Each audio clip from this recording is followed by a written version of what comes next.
আসসালামু আলাইকুম প্রিয় দর্শক, আশা করি আপনারা সবাই ভালো আছেন। আজকে আমি একটা স্ন্যাক্স আইটেম নিয়ে আপনাদের সামনে আসলাম। আর আমার এই স্ন্যাক্স আইটেমটা খুবই সিম্পল এবং খুব কম সময়ে করা যায়। তো চলুন আমরা এই সিম্পল স্ন্যাক্স রেসিপিটা দেখে নিচ্ছি। ডিমের এই স্পেশাল স্ন্যাক্সটা তৈরি করার জন্য শুরুতে আমি একটা বাটিতে হাফ কাপ বেসন নিয়ে নিচ্ছি।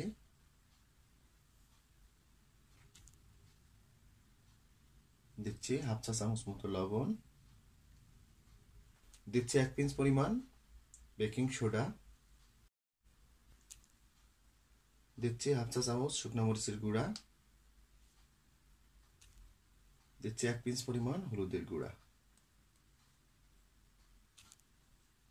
সবগুলো শুকনো উপকরণ একটু মিশিয়ে নিব। এখন আমি এতে একটু একটু করে পানি অ্যাড করব।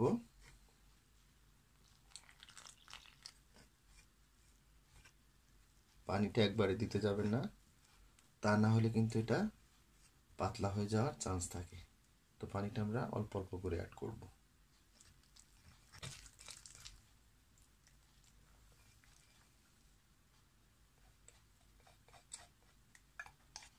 হাফ কাপ বেসনে প্রায় হাফ কাপ পানি লেগে গেল।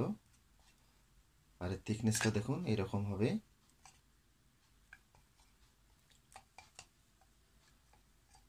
বাস, এটা এখন আমরা একটু সাইডে রেখে দিচ্ছি। এখন আমরা ডিমগুলোকে গুলিয়ে নিব। এখন অন্য একটা বাটিতে আমি রুম টেম্পারেচারের 3টা ডিম নিয়ে নিচ্ছি।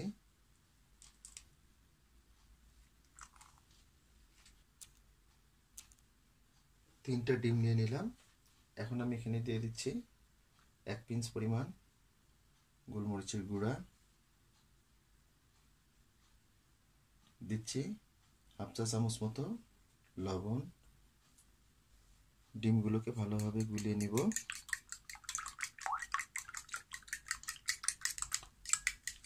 ডিমগুলোকে ভালোভাবে গুলিয়ে নিলাম।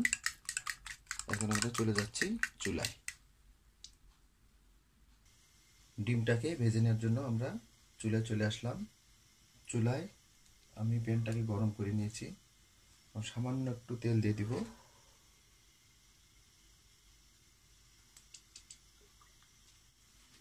একটা টিস্যুর সাহায্যে তেলটাকে সব জায়গায় ছড়িয়ে দিব।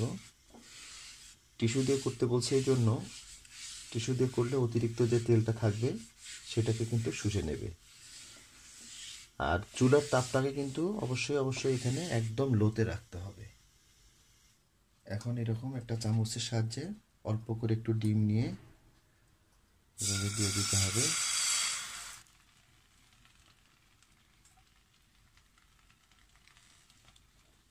ডিমটাকে কিন্তু আমি একদম পাতলা করে সব জায়গায় ছড়িয়ে দিলাম।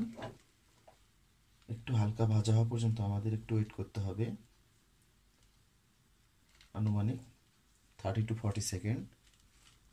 যখন দেখবেন ডিমটার সাইডগুলো এরকম উঠে আসতেছে তখন বুঝবেন যে এটা রোল করতে হবে। দেখুন এরকম একটা স্প্যাচুলার মাধ্যমে ডিমটাকে রোল করে নিতে হবে। দেখুন আমি দেখাই দিচ্ছি আপনাদের কীভাবে রোল করতে হবে। জাস্ট প্রথমে একটা মাথা এভাবে নিয়ে ভাঁজ করে নিতে হবে। প্রথম ভাঁজটা দেওয়ার পরে পরেরটা কিন্তু আর কোনো সমস্যা হবে না। দেখুন আপনাদের দেখাচ্ছি আমি।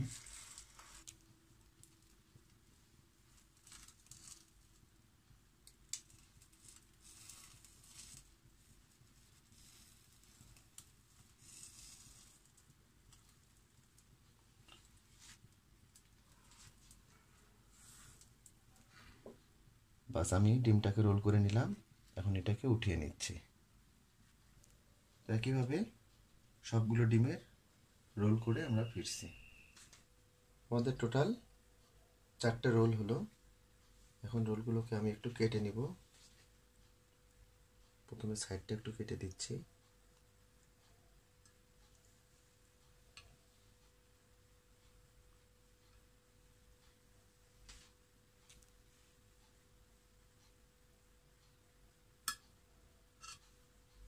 আমরা এক একটা রোলকে টোটাল 3 ভাগ করে নিব।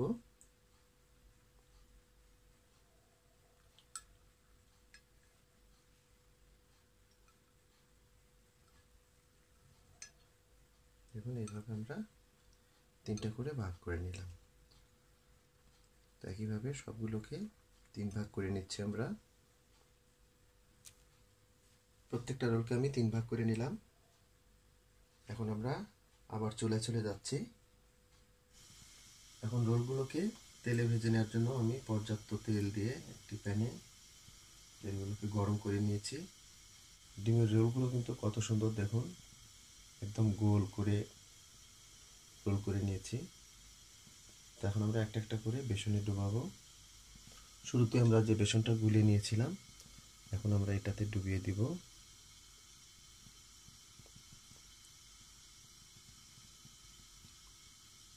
বাস এখন অতিরিক্ত যে বেসনটা আছে সেটা সরাই নিতে হবে। একটা একটা করে আমরা দিয়ে দিব।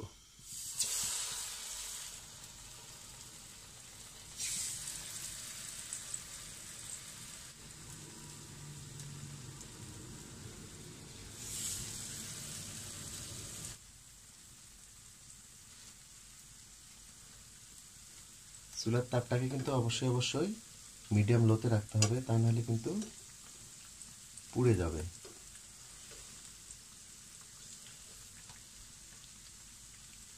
কালারটাই দেখুন কতটা ইয়ামি কালার, খেতেও কিন্তু ঠিক ততটা ইয়ামি হবে। আমরা এটা ব্রাউন করে ভেজে নিব। বাস এটা আমাদের ভাজা হয়ে গেল। এখন আমরা এটা উঠিয়ে নিব।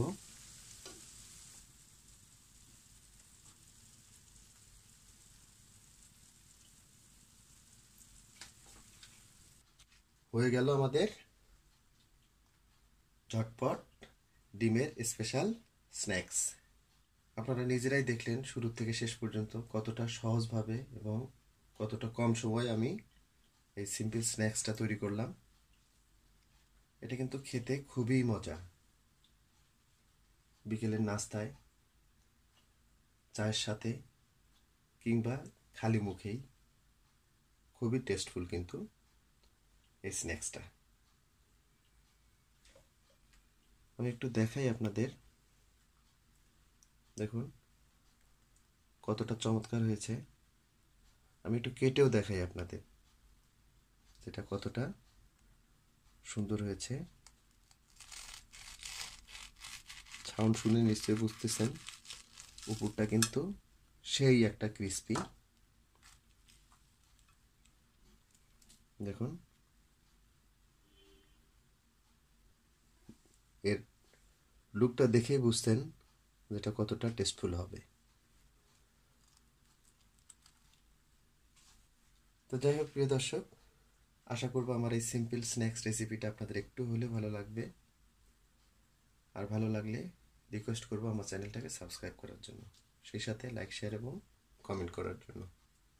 তো আজকে এই পর্যন্তই। আবার নতুন কোনো রেসিপি নিয়ে আপনাদের সামনে আসবো। সেই পর্যন্ত সবাই ভালো থাকবেন, সুস্থ থাকবেন।